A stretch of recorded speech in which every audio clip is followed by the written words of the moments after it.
Hey guys, welcome back to another video, and in today's video we're working on a 2016 Fiat 500 Abarth. This is Zion's South Bay car scene. That's his username, Instagram. And today we're going to be doing some spark plugs. You guys seen with the thumbnail, spark plug change. It's good to see this though, because my car, I did just install an air to oil separator, so we're going to copy and paste this with the evap. Now I think I still have this piece here, unless I had cut it, question mark. I'm not too sure. I'm going to have to look back when I get back home, but this piece can be vented off, and then I would take the intake side and switch it and put it on this piece.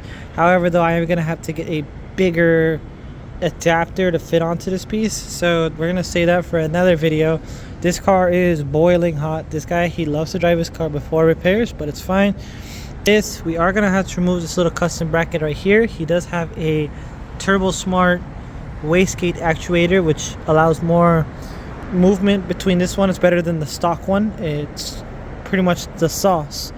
If you guys remember from Ben's video, if you are just joining us, Ben is also a really good friend. He's bagged Abarth, probably one of the sickest Abarths here in the US, besides Fly Squatter with the Liberty Walk Abarth, and then you have Inazitech with the Abarth as well, the Liberty Walk, which is really nice. And he also has a ATM fender air vent, so we're gonna go ahead and leave that there. But we want to basically, all this extra vacuuming stuff is also for his, you can see right there, he has a I believe this is the Forge blow off valve as well on there. In the usual Abarth, if you're not modded, you are gonna have an intake here, a box here, and what you're gonna have to do is remove that box, take the screws off from right over here on your intake, and then from there scoot the box to the side.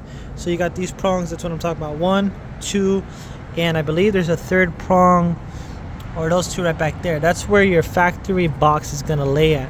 So once you remove that box, then you're gonna be greeted out with this whole entire area right over here, and it's gonna look the same exact, except for this thing's not gonna be there. But you are going to have to remove 1, 2, 3, 4 10s. This 10 right over here. And then after that, you're going to go ahead and grab your 5/8 spark plug socket. These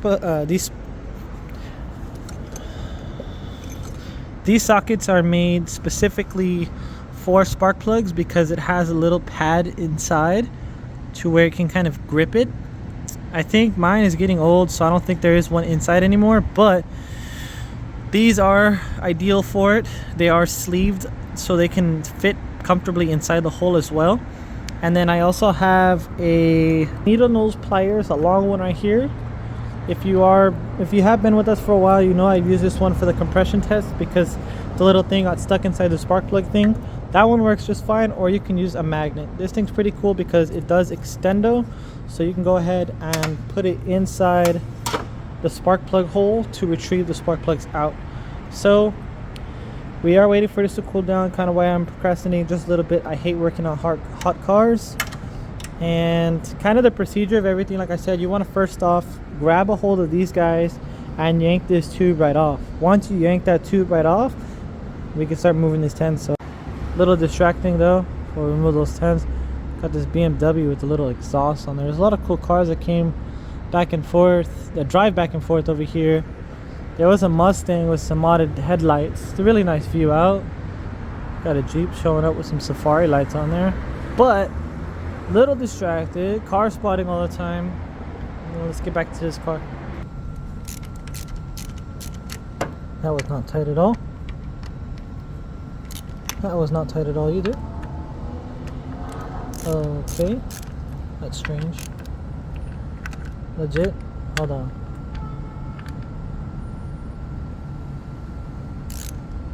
Wow. Given yes, these bolts are super sensitive. I've had 2 valve covers strip, and when it does get to that kind of point, you're really just SOL. If you know, you know what that means. I don't pay for medical.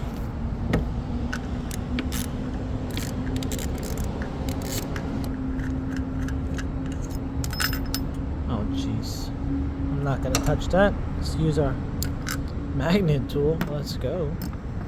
Should have used that a lot sooner. Okay, now we're going to carefully take these guys out. So if you guys are struggling with these as much as I am, get a little flathead up in there on the sides and kind of just carefully pull this yellow piece up just enough to get it loose. Then after that, get your fingers in and kind of wiggle it out of the spark plug hole. See if I could do this without burning my fingers. There we go, just like that. I'm just gonna keep repeating the process because cheap plastic parts in hot heat are not best friends. Man, you don't have to worry about the patterns because you really cannot get these spark plugs mixed up. 1, 2, 3, 3 and 4 is separated for the most part.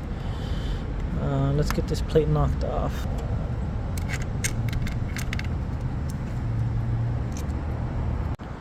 So let's go ahead and get these bad boys out. These are still really hot. Sadly, we cannot use the magnet for these. Okay, not too bad. No oil. Good.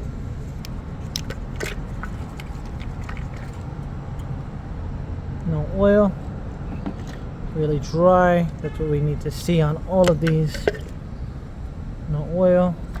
I do love how Fiat has their spark plugs kind of right out in the open display. No oil on any of these. That is fantastic. And we have just enough clearance to go ahead and get these spark plugs broken out. I did forget some extensions, but yeah, look at that. This is so dangerous. Hold on. Oh wow. Okay. Really loose spark plugs. Hold on, let's do that again. I thought I would have to struggle a little bit. What? Yo, hold on. Is there even a spark plug in there? I promise you guys there is no cuts to taking this off. Check this out. What is this, like 2-pound torque on here? Like nobody did a ugga dugga? Yo, all these spark plugs were dummy loose. I'm not even kidding right now. That's crazy. Hold on. What? It should not have been that easy. These spark plugs were barely in there. Okay, I can't wait to see these. See how they look. Sounds dry. That's a good sign. You're hearing some squeakiness going on.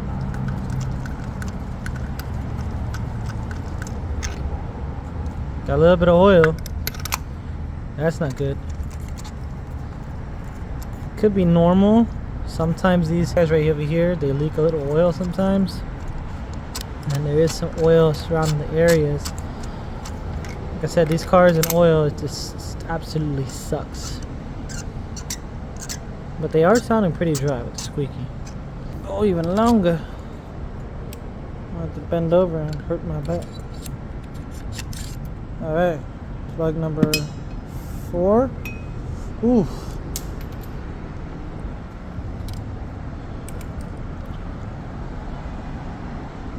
Plug number 4 is looking okay. It did come out pretty wet. His car is running really good though. These are just really dirty. Plug number 3. She's dry for the most part. Not as bad. It's kind of burnt. You can see on top how it has that disgusting. Yeah, that's alright. Imagine it fell all the way down. The bad thing is, if you do break a spark plug apart, there are particles in there to break a window. And we don't want that happening. Plug number 2. Ooh, plug number 2. Check that out. Oh my goodness. Plug number 2 is so bad. Okay. Let's see how plug number 1 looks. Plug number 1 is clean. feel like I could reuse this for my car. Ooh, Shelby GT500, get out of here. 2007 model, beautiful. Heard that 5.0 down the street. 3V right there, not too bad. So it looks like the sick RA. This is actually a really good plug still. It's not too bad. So we got number 1. These are relatively hot still. We got number 2. Looks like we have some burnt stuff on top. This is number 4. Number 3 decided to dance down there. So looks like for sure his plugs were getting bad. The gap is fine on there. There's just a little bit of oil on it. Same thing with this one. The gap is okay. Sometimes you want to look at the gaps because that's the way how the valves push upon it. And if they are closed, that can mean that it has bad valves, which in return needs a valve job. And those are expensive. It costed me $150 just to get the thing reseated and redone. And then it was a total of $50 for all the gaskets and stuff and shipping and taxes. So gotta love that. They are NGKs. They just say sick on there. I don't know what that means. Part number perhaps. Sick R9A.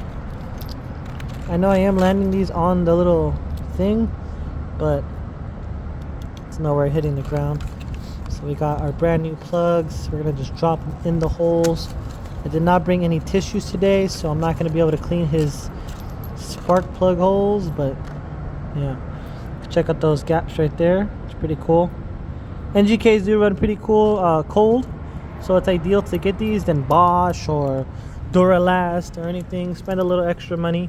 We're just going to go straight down the hole as fragile as possible. And when we do screw these down, we want to do at least an ugga-dugga. These were just super loose. Hello? Alright, let's take you guys down in the hole, show you what's up. So, there she goes. There's hole number 4. Hole number 3. It's a little dark. Hole number 2, it's really dark. Hole number 1 is not too bad. I am shaking them at pretty close levels. They're not falling completely, and they are falling straight in, so that's cool. Let's tighten these down, get it done with.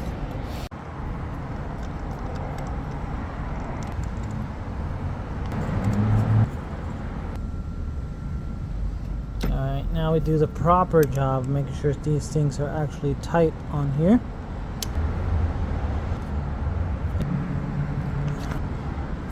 Okay. There you have it. All 4 of them are tightened down much more better than before. And now the next step is to install all the coilovers, making sure they're straight, taking our time to install these to prevent them from getting stripped in the future. Now let's get all of our plugs plugged in. 4 is in. Now we need to put these guys together. Shelby. Nah, it's a GT350. So there's a lot of nice cars around here. Okay. Put this bad boy in up here. And then this bad boy down over here. And she's all Gucci. Let's go ahead and get this here. I like to use needle nose just because it has a much more better grip than pliers. And you can use them this way too. Hold on. Alright, so just like that, it's all finished. Just a recap of some tools that you guys may need for this job. You're going to need a flat head. You're going to need a needle nose plier, 10mm with an extension, preferably 2. And you're going to need one of these fancy thingamabobs. 5/8 Craftsman. This is for the main spark plugs. Go ahead and clean this baby up. Hold on. A little spit and shine on the side of the shoe. Hawk 2. There you go, look at that. 5/8, looking brand new. And maybe even a little magnet thingamabob on the very end. I do have coolant out here because we are going to top off his coolant. It was a brand new radiator that we installed. Everything has cycled through 100% now. So now we can go ahead and add more coolant. Also, this one has, it's hard to tell, but this one another socket just in case, another 5/8. But if you guys are doing this with the box, you're also going to need that flat head to go ahead and remove the hose clamp on the outside of the box that's usually right over here, and you're going to need an 8mm to remove this little screw that sits right over here. Those are the two tools that you are going to need to remove those parts so you can take off the box. And like I said, the box is just on 1, 2, 3, 4 prongs. Pop the box off, take the box out. And if you're not working with the box, it's super easy, straightforward. We can even take these little prongs off, but he's going to have them on there. It's his car. I do want to detail this up just a little bit, but like I said, it's his car right now. This is relatively cold, so it's good. It's good. It's going to be easier to put some coolant in there because she is low. But yeah, that's going to be it for today's video, guys. I hope you enjoyed this how-to. I hope it's very descriptive. I'm trying to go a little slower on the how-to videos. And any questions, comments, concerns, it's relatively the same thing for all cars. You're going to need either the 5/8 or the 13/16 or 11/16, whatever that size is, the next one up, depending on what you're working on. For a majority of smaller cars, it's all 5/8 sockets. But a little Beetle. As always, guys, stay safe and stay chill.